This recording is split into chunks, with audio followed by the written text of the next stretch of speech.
What I've learned is nobody's gonna give a shit about how many bikes you build or how many awards you win. No one's gonna remember how many magazines or films you were in.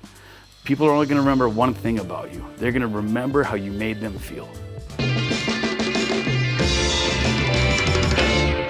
What's up, y'all? I'm Jake from Prism Supply. Welcome to our series, My Garage. In this episode, we're in Sturgis, South Dakota, featuring the true legend himself, Mr. Sasha from Sasha Cycles. I don't even know his last name. See, that's how important it is. It's just Mr. Sasha. I'm flattered, dude, thank you. Yeah. Sasha is a Harley-Davidson enthusiast, a motorcycle collector, a hot rod builder, a guitar player, just an all-around cool dude. I'm so excited to check out your space. Let's go check it out. My man, get your ass on side.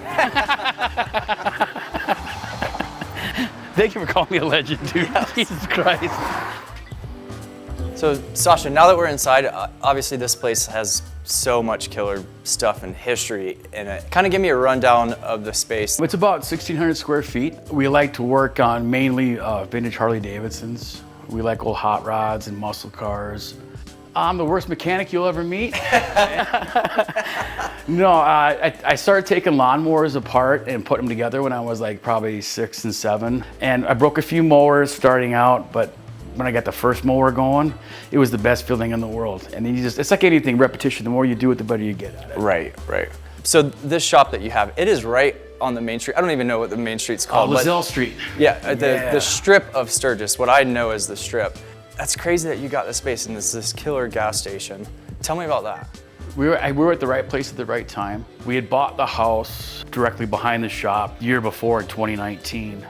And eventually things just kind of took shape as to where they're headed right now. When I go to the Sturgis Rally, everybody came up to me and was like, "Hey, are you going to Sasha's tonight?" And honestly, like, righteous. I didn't know who you were at this time a couple years ago. Sure. And then when I got here, I just felt so loved, and like that's what you offer to everybody that comes to this place. Good vibes, don't hide. Yeah, that feels super unique. We need more of that in this community. I totally agree. When you can build bonds with people who understand that, have been doing it a long time, you connect. It's like two birds of a feather. And to give everybody an oasis in the middle of the desert, to be able to have a place where people can gather and just kind of, okay, that's what it's all about. It's always been about community for us. Without the community, we wouldn't be able to do what we do here. The feeling you get from helping people is the best feeling in the whole world. I always find the more people that I help, it always comes back tenfold beyond my wildest thoughts.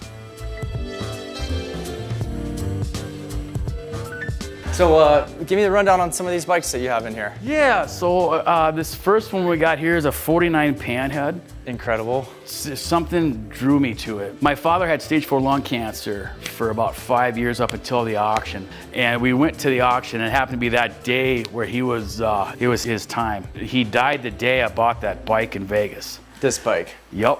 Wow. And I feel a lot of his energy is in that bike. Yeah, I feel that when you're talking about it. Yeah. It's really special to me.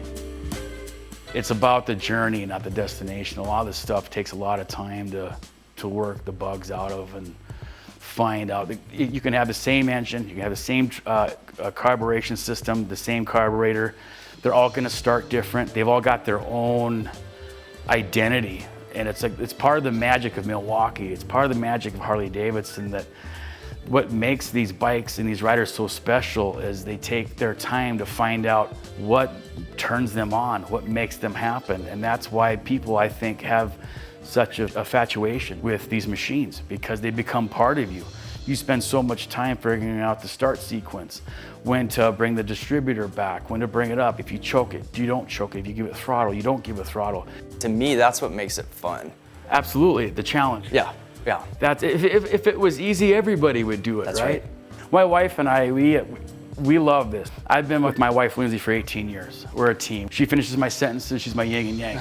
She loves the engines as much as I do. The hunt, the finding, the going to places across the country to go get the one model we don't have yet or haven't had yet. So you obviously have an insane collection of motorcycles. Is there one that's your favorite? I've got a 66 shovelhead FLH. That was my first generator bike. My first Jenny. Yeah. Which is special. I think Going from a cone motor to a generator motor is like a big... It's a big step. It's a huge step. Will this bike start right now? I think it will. How many kicks? 4? Prove it. 5? Let's see it. Let's see it. 5 maybe? I don't know. Let's see. Okay, so I always turn the light on. Bring it back all the way. Yep, full up retard. About a third. Yep. Give me a kick or two. Choke it. Great. Touch the head. Go ahead, touch the heads. The heads are cold. Yeah, cold. I like four kicks.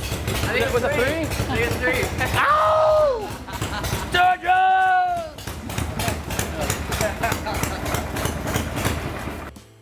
Let's go check out where the magic happens. All right, my man.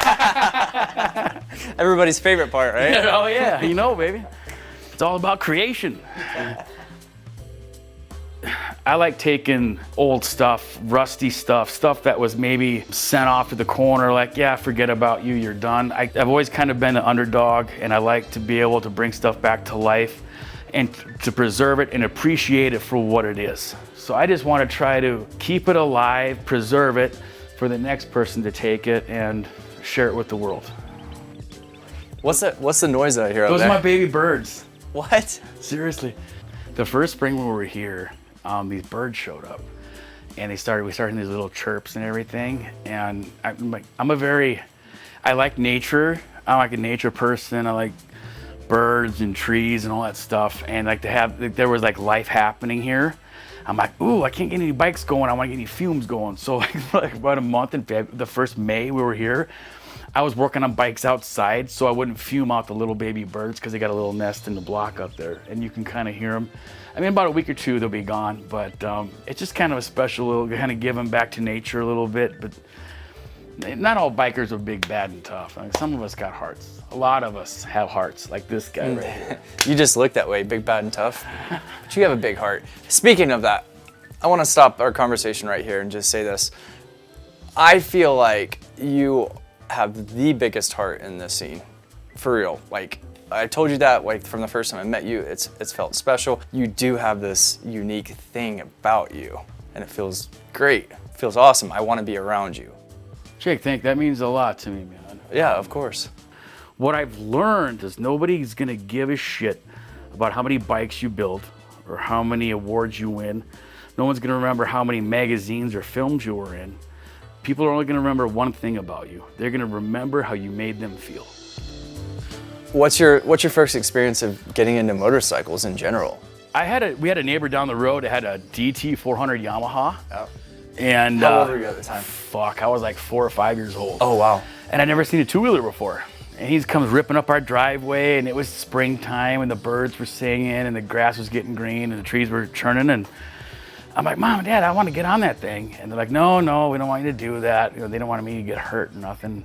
And the neighbor was like, all right, get up here. You're gonna sit here, Sasha. I could kind of stretch the handlebars here. I was like the tank was like right there. We went about 100 yards in the field in front of our house because we lived in a rural area. And we hit a gopher hole. And if anybody knows that color of that tank, it's yellow and white. And as soon as we hit that gopher hole, it got red. And it had knocked my front teeth out on that tank. But it didn't scare you? Like what? No, it made me want to like conquer it. It's like, okay, you went for a ride and you got hurt. It's like it won. It's like, all right, now I got to try to get on there and have a pleasurable experience because I know it can be done. And that's when I was like, you know what? When I get old enough, that's what I'm gonna do. I'm gonna be able to ride those machines and hear that sound whenever I want to. I'm kind of a chopper dork. I'm in nostalgia and stuff like that. A good friend of mine hooked us up with an original David Mann painting that had never been published. The actual painting. The actual painting. You want to see it? Yes. All right. Of course I do. Come this way, baby. I can't believe that's a painting. Yeah, like you can see the brush strokes in it. Barely. It looks perfect. Oh, I know it, right? I don't think people that are watching this realize how rare that this piece is. Oh my goodness, this is one of those things like we talk about passing it on, passing the torch to a certain biker. This is one of those things that was passed on to me. I'm a firm believer in fate. And the fact that this showed up here, the fact that we're here on Lazelle Street, the fact that we're able to do what we do, to me it's a compass for me to say, all right, no matter how bad my day is, no matter how bad I feel, it's time to strap your boots on and go to work, because there is a higher purpose.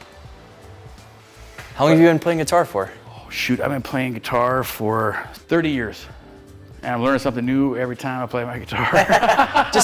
But the correlation's the same for working on a motorcycle. You learn Absolutely. something new every time you work on a motorcycle. Absolutely. Right? Absolutely. Why don't you play something for us? Oh, we could probably do that. Okay, I want to blow you guys out.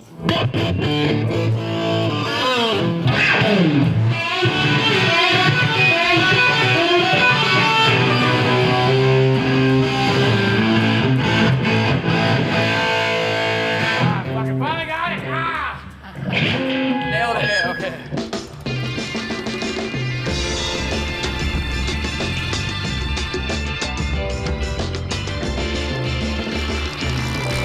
That's it for this episode of My Garage. Sasha, thank you so much for opening up your space for us. It was truly an honor to be here with the mayor of Sturgis, as some might say. Where can we find out more about you? SashaCyclesOfSturgis.com. You can find us on Instagram at Sasha Cycles of Sturgis. That's it.